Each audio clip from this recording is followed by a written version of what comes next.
মাধ্যমে যে বিপ্লবী সরকার আজ ক্ষমতায় আছে, তারা আজ আমাদের ঈমান এবং আমল নিয়ে ছিনিমিনি খেলার পায়তারা করছে। তারা একটি কথা ভুলে গিয়েছে, তারা আমাদের বিপ্লবী আন্দোলনের ফসল, তারা আমাদের রক্তের ফসল, তারা আমাদের ত্যাগের ফসল। আমাদের সমর্থনেই আজকে তাদের ক্ষমতা। আমাদের সমর্থন যদি সরে যায়, তাদের ক্ষমতা ছিন্ন ভিন্ন হয়ে যাবে।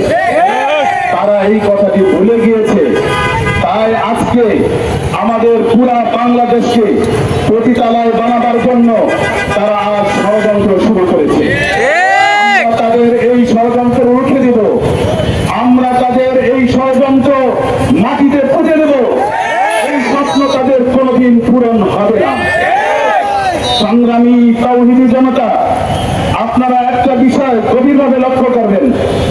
আজকে যে নারী কমিশন, নারী সংস্কার কমিশন নামে আজকে যে কমিশন তৈরি করতে যাচ্ছে, তারা যে সংশোধনীগুলো এনেছে, এগুলো যদি বাস্তবায়ন হয়, পুরা বাংলাদেশ পতিতালয় হবে। আমরা কোনো পতিতাদেরকে বাধা দিতে পারবো না। আমাদের কন্যারা যদি লাঞ্ছিত হয়, তাদেরকে লাইনে আনতে পারবো না।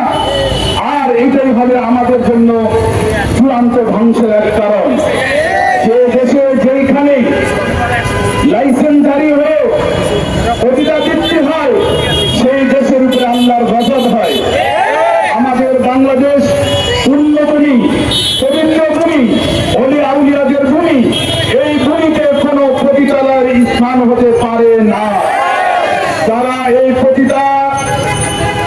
এই পতিতাকে লাইসেন্স দিয়ে বৈধতার চেষ্টা করতেছে, তাদের জায়গাও এই বাংলার জমিনে হবে না।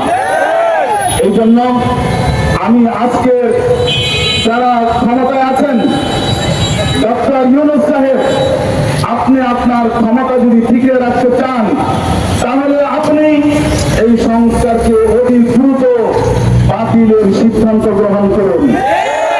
অতি দ্রুত এই সংস্কার কমিশন পরিবর্তন করুন এবং আপনার ক্ষমতাকে মজবুত করুন।